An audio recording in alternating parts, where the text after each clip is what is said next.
सोन्यासारख्या माणसाला आपलं ऐश्वर्याचं जीवन त्याग करण्याची काय गरज होती?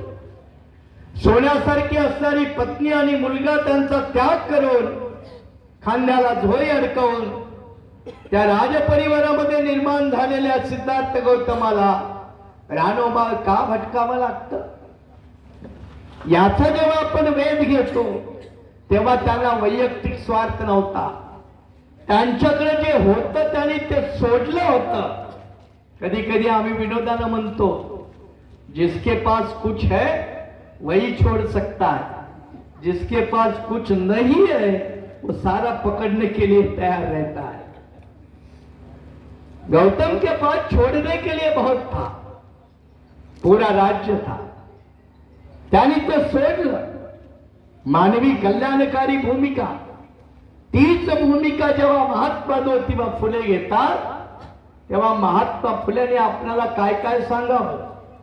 महात्मा फुल्यांनी त्या काळी शिक्षण आहेत, नोकऱ्या आहेत, पण माणसं अंधश्रद्धेमध्ये अडकता कामा नये त्या काळी. आता आपण शिवरायाचा, फुले शाहू आंबेडकरांचा प्रगत महाराष्ट्र म्हणतो ना. रोज पेपरात येतं, इलेक्शन मध्ये प्रत्येक नेता हेच बोलतो. नाही बोलला तर आपल्याला चुकल्यासारखं वाटतं. त्याच महाराष्ट्रात आता काय सुरू आहे तुमच्या डोळ्यासमोर आहे. फुल्यांनी त्या कायला सांगितलं, अंधश्रद्धा, भोळी बाबडीपणा हा ज्या काही कल्पना आहेत त्या मानवी हिताच्या नाहीत, माणसाच्या हिताच्या नाहीत. आणि माणसाच्या हितासाठी जे नाही ते त्यानं सोडलं पाहिजे, त्यागलं पाहिजे. ते त्यागण्यासाठी बघा संत तुकाराम महाराज, त्यांची भूमिका बघा. काय तुकाराम महाराजांचं पाप होतं, काय ज्ञानेश्वरांनी चुकीचं केलं होतं. ज्ञानेश्वरांनी प्राकृतिक भाषेचा वापर केला हा त्यांचा गुन्हा. संस्कृतच्या ऐवजी प्राकृतिक भाषा वापरली. प्राकृतिक भाषा म्हणजे काय? लोकांना कळणारी भाषा, लोकांना समजणारी भाषा. मग जर लोकांच्या कल्याणाचं तत्वज्ञान आहे, विचार आहे, तर तो लोकांना समजणाऱ्या भाषेमध्ये मांडला पाहिजे. तो जर मांडला नाही तर मग लोकांना कसं कळणार? ज्ञानेश्वरांनी नेमकं तेच केलं, तुकारामांनी नेमकं तेच केलं. तुकारामांनी प्रस्थापिताची चौकट नाकारली. ती चौकट जेव्हा नाकारली तेव्हा मग तुकाराम महाराजांना अडचणी निर्माण झाल्या हे आपल्याला सगळ्याला ठाऊक आहे. पण त्यामुळे तुकाराम महाराजांचं मोठेपण काही गायब होत नाही. म्हणून मी बघाशी म्हणालो, नामदेव महाराज जरी महाराष्ट्राचे वारकरी संप्रदायातील ज्येष्ठ संत, पण आज संत नामदेव महाराजांना पंजाब मध्ये जेवढा मान आहे तेवढा महाराष्ट्रात नाही. शिखांचा आदर्श असणारा ग्रंथ गुरु ग्रंथ साहेबा, या गुरु ग्रंथ साहेबामध्ये फक्त गुरु नानकांचे विचार नाहीत, संत रविदासाचे विचार नाहीत, तर महाराष्ट्रामध्ये जन्माला आलेले वाढलेले नामदेव महाराजांचे विचार आहेत. ते पंजाब मध्ये लोक मानतात. आपल्या महाराष्ट्राचं काय? तरी आपण आपल्या महाराष्ट्राला पुरोगामी म्हणतो, प्रगतिशील म्हणतो. काही बाबतीत प्रगतिशील आहे, पण ज्या बाबतीत प्रगतिशील नाही त्या बाबतीत आपल्याला त्याचा उल्लेख करावाच लागतो. उदाहरणार्थ 11 तारखेला फुल्यांची जयंती होती. महाराष्ट्र सरकारनं जयंती फुल्यांच्या गावी केली. खादगोण हे महात्मा फुल्यांचं गाव. त्या गावी सरकारतर्फे केली. मुख्यमंत्री गेले, उपमुख्यमंत्री गेले. आणि मला एक पत्रकार म्हणाला, माने सर तिथे जाऊन उपमुख्यमंत्री किंवा मुख्यमंत्री काय भाषण करतील हो? तर म्हटलं आता मी कसं सांगू बाबा, ते मुख्यमंत्री आहे, मी थोडंच मुख्यमंत्री आहे. आम्ही आपले साधे कार्यकर्ते, आम्हाला कसं माहित असणार? तो पत्रकाराला राहत नाही. पत्रकार बघा खाजवून सगळं बाहेर काढायला बघतात. ते उगाच आपलं दिवसादिवशी आंदोलन असतं त्यांचं. पत्रकार म्हणे नाही फुल्यांच्या काळात फुल्यांनी शाळा काढल्या. हो म्हटलं काढल्या. महाराष्ट्र सरकारच्या काळात आताच्या 11,000 शाळा बंद झाल्या. मग मुख्यमंत्री काय बोलतील हो? आता म्हटलं मला कसं माहित? महाराष्ट्रामध्ये 11,500 झेडपीच्या शाळा बंद झाल्या. आता 11,500 झेडपीच्या शाळा बंद झाल्या तर मुंबई सारख्या राहणाऱ्या लोकांना काय फरक पडतो? ज्याचं आता उत्पन्न चांगलं आहे त्याला काय फरक पडतो? प्रायव्हेट स्कूलमध्ये आमची पोरं जाते. आपल्यातल्या बरेकांची पोरं आता परदेशात आहेत, शिक्षण घेत आहेत. आज पण झेडपीच्या शाळेत जातो कोण? मी तर झेडपीतून शिकलोय, मी गावाला होतो, मी झेडपीतून शिकलोय. आता तुम्हाला सांगतो 11,500 शाळा जेव्हा बंद होतात तेव्हा गडचिरोली जिल्हा तुम्ही ऐकून आहे, नावं तर तुम्हाला माहिती आहे, भले तुम्ही गेला नसाल. मी तुम्हाला सांगतो गडचिरोली जिल्ह्यामध्ये 25 एकरामध्ये शाळा नाही, 25 आपल्या किलोमीटर परिसरामध्ये शाळा नाही. जर 25 किलोमीटर मध्ये जर शाळा नसेल, कोण पाठवेल आपल्या पोराला आणि पोरीला इतक्याला? जंगलातून, आडी अडचणीच्या वाटेतून कोण पाठवेल? कशी शिकतील पोर? माग एक व्हिडिओ आला होता सोशल मीडियामध्ये जपान मधला. काय व्हिडिओ होता? जपान मध्ये प्रचंड मोठ्या डोंगराच्या एका टोकावर एकच घर होतं. आज त्या घरातली एकच पोरगी शाळेत जात होती.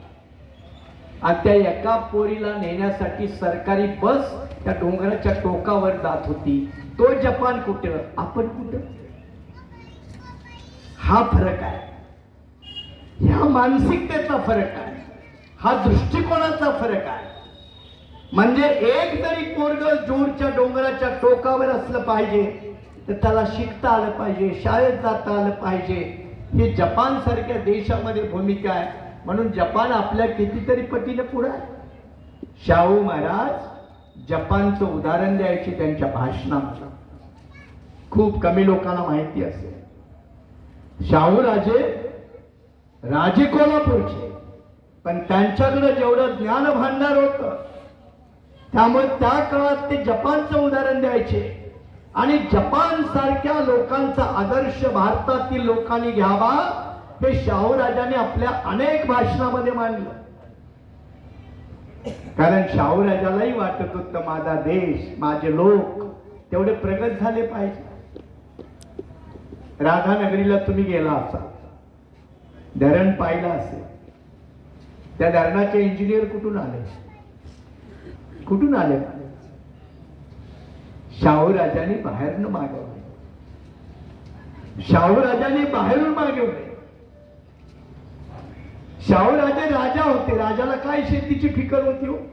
तो राजाच माणूस आहे, राज्य चालवलं असतं. जसं अनेक राजे महाराजे भारतात होऊन गेले ना. हैदराबादचा नवाब तुम्हाला माहित आहे ना केवढा मोठा होता. त्या हैदराबादच्या नवाबाला रोल्स रॉयस गाडी मिळत नव्हती. रोल्स रॉयस म्हणजे सगळ्यात महागडी गाडी त्यावेळी.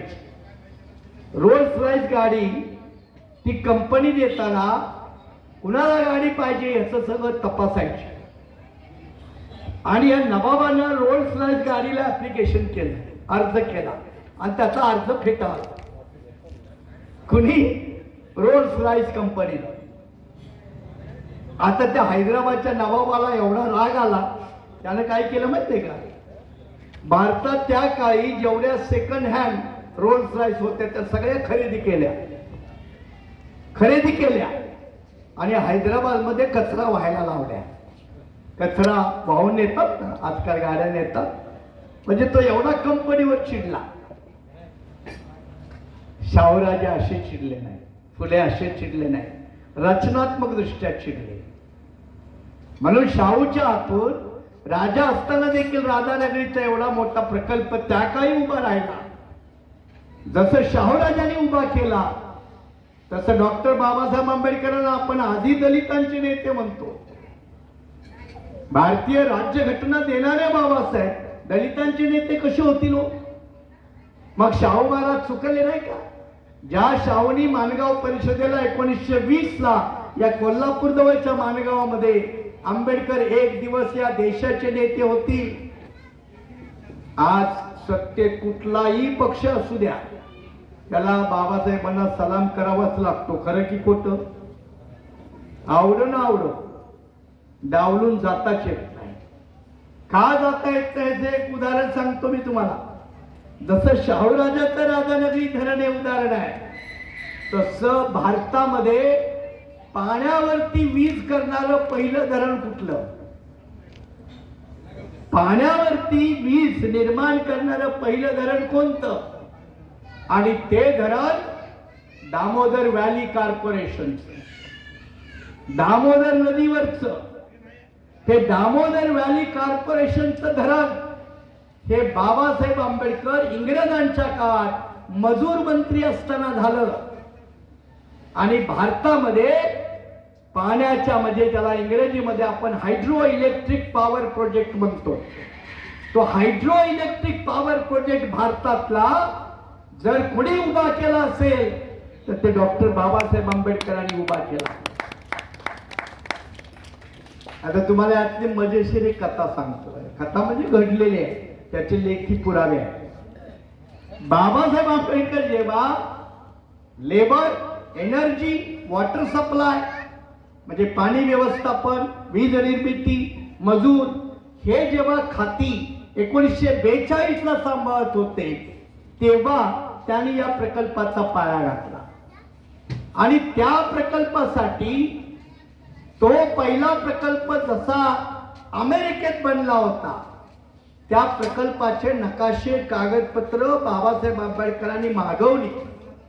त्याचा स्वतः अभ्यास केला.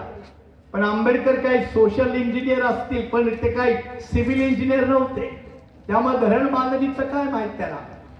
पण त्यांनी सगळं प्लॅन तयार केलं. आणि त्यावेळेला भारतामध्ये एक सगळ्यात मोठा इंजिनियर होता पंजाबचा, त्याचं नाव खोसला. खोसला, या खोसलाला बोलवलं आणि बाबासाहेब म्हणाले, अमेरिकेमध्ये ते सगळ्यात मोठं धरण आहे ज्याच्यातून वीज निर्मिती होते, त्याच्याच तोडीचं धरण आपल्याला भारतात उभं करायचं आहे. हा सगळा आराखडा प्लॅन मी तयार केला, तुम्ही राबवा, तुम्ही इम्प्लिमेंट करा. आणि खोसला म्हणाले, बाबासाहेब मी तुमच्या हाताखाली काम करू शकत नाही. मग बाबासाहेबांनी विचारलं, का रे बाबा? आणि तो खोसला म्हणाला, तुम्ही अस्पृश्य जाती जन्माला आलाय, माझ्यापेक्षा कमी जातीतील तुम्ही आहात, त्यामुळे तुमच्या हाताखाली मी काम नाही करू शकत. बाबासाहेब चिडले नाही, ऐकून घेतलं. आणि त्या खोसलाला म्हणाले, खोसला अरे मी भारत सरकारचा मंत्री आहे, हा प्रोजेक्ट पूर्ण करण्यासाठी मी दुनियेतून कुठलंही माणसं आणू शकतो, अमेरिकेतून बोलवू शकतो, इंग्लंडमधनं बोलवू शकतो, ते बोलवून मी हा प्रोजेक्ट पूर्ण करू शकतो. पण मला जगाला दाखवायचं आहे की अमेरिकेमधले इंजिनियर अमेरिकेतला पॉवर प्रोजेक्ट जर निर्माण करू शकतात, तर त्याच ताकदीची माणसं आमच्या भारतामध्ये आहे. त्याची संधी मी तुला देतोय. त्या संधीचं सोनं करायचं असेल तर तू काम कर, अन्यथा करू नकोस. जेव्हा बाबासाहेब आंबेडकर हे त्याला सांगतात, तेव्हा तो मग काम करायला तयार होतो. त्याला कळतं की बाबासाहेब आंबेडकरांचा वीज निर्मितीचा प्रोजेक्ट हा देश हिताचा आहे, तो काय अस्पृश्य वर्गाच्या हिताचा नाही.